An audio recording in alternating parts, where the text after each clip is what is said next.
Trop souvent, on pense que l'amour suffit pour rendre une relation belle. Mais la vérité, c'est qu'on peut aimer profondément quelqu'un.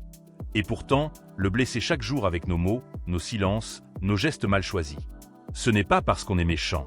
C'est simplement parce qu'on n'a jamais appris comment communiquer sans violence, comment exprimer ce qu'on ressent sans accuser, comment poser nos besoins sans écraser l'autre. Alors cette vidéo est un guide.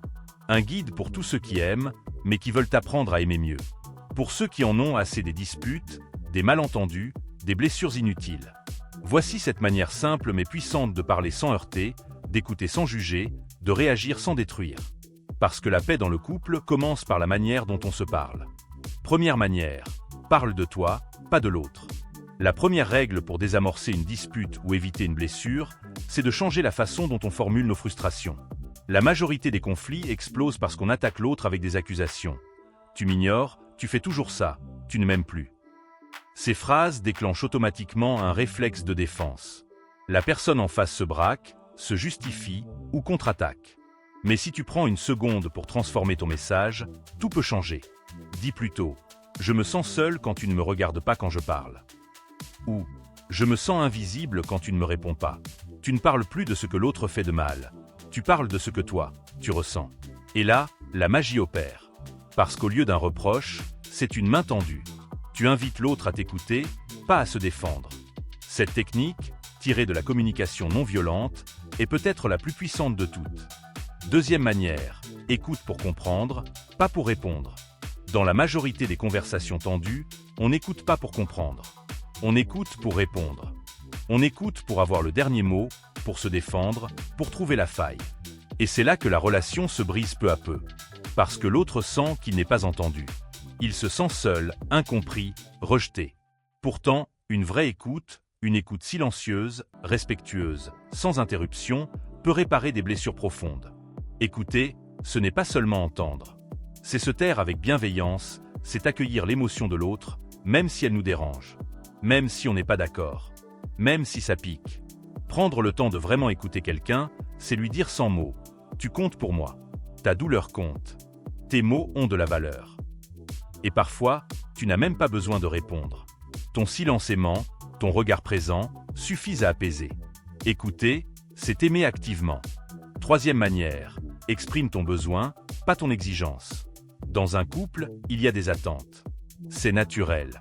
Mais ce qui fait la différence, c'est comment on exprime ces attentes. Beaucoup de tensions viennent du fait qu'on exige, qu'on impose, qu'on fait pression. Tu dois m'écrire. Tu dois passer plus de temps avec moi. Tu dois changer. Mais personne n'aime se sentir forcé. Alors que se passerait-il si on disait plutôt « J'ai besoin de me sentir connecté à toi » ou « J'ai besoin de plus de tendresse ces jours-ci ». En parlant de ton besoin, tu ne forces rien. Tu partages. Et l'autre est libre d'y répondre, avec amour, sans se sentir obligé. Le besoin est humain. Il n'est pas une faiblesse. Il est le langage de notre cœur. Et l'exprimer clairement, sans manipulation, sans menace, c'est offrir à l'autre l'opportunité de t'aimer mieux, en conscience. Quatrième manière, choisis le bon moment pour dire les choses difficiles. Tu as quelque chose d'important à dire? Alors choisis ton moment. Beaucoup de disputes naissent parce qu'on balance nos frustrations au mauvais instant. Quand l'autre rentre fatigué, quand il ou elle est déjà sous pression, quand il y a du bruit, de la tension ou un téléphone dans la main. Parler au mauvais moment, c'est comme jeter une allumette dans de l'essence. Alors prends l'habitude de demander « Est-ce que c'est un bon moment pour parler de quelque chose d'important ?» Cette simple question désamorce la tension, montre ton respect et prépare l'autre à t'écouter vraiment. Ce n'est pas de la stratégie, c'est de la maturité émotionnelle. Savoir attendre le bon moment, c'est montrer que tu ne veux pas juste vider ton sac, mais vraiment être entendu. Cinquième manière, utilise le silence avec sagesse. On croit souvent que parler, c'est agir. Et que se taire, c'est fuir. Mais c'est faux. Le silence peut être une arme ou une bénédiction. Tout dépend de l'intention qu'il porte. Dans un couple, parfois, le silence peut éviter le pire. Il peut permettre à la colère de redescendre, aux émotions de se poser, à la parole de revenir plus douce, plus claire. Dire « Je suis trop énervé pour en parler maintenant. Laisse-moi un moment » est un acte de paix. Le problème, c'est quand le silence devient une punition. Je ne te parle plus, je t'ignore, tu ne mérites plus mes mots. Là, ce n'est plus de la sagesse. C'est du pouvoir. Ce n'est plus de l'amour. C'est une forme de violence passive. Alors apprends à te taire pour protéger, pas pour dominer. Et surtout, reviens toujours parler, une fois que le calme est revenu. 6e manière, accueille les émotions sans les juger. L'émotion est le langage du cœur. Et pourtant, dans le couple, on les juge souvent trop vite. Tu pleures pour rien, tu t'énerves encore, tu prends tout trop personnellement. Ces phrases, qu'on croit anodines, blessent profondément. Elles disent à l'autre, tes ressentis ne valent rien. Or, aimer quelqu'un, c'est accepter ses émotions, même quand elles nous dérangent. C'est créer un espace sûr où l'autre peut pleurer, trembler, avouer ses peurs, sans être humilié. Tu veux aimer mieux? Alors quand l'autre est submergé, dis-lui simplement « Je suis là. Dis-moi ce que tu ressens. » Retiens tes jugements. Ouvre ton cœur.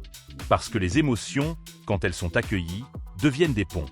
Des ponts vers l'intimité, vers la compréhension, vers un amour plus vrai. 7e manière.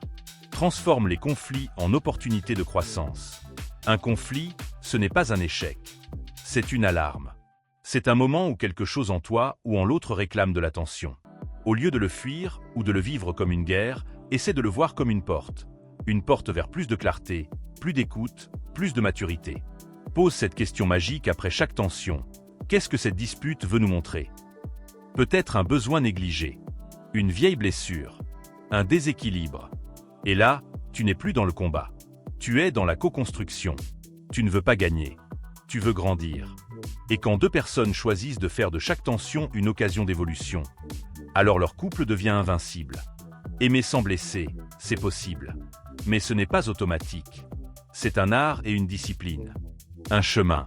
Cela demande de la patience, de la conscience, du courage. Mais c'est un investissement qui change tout.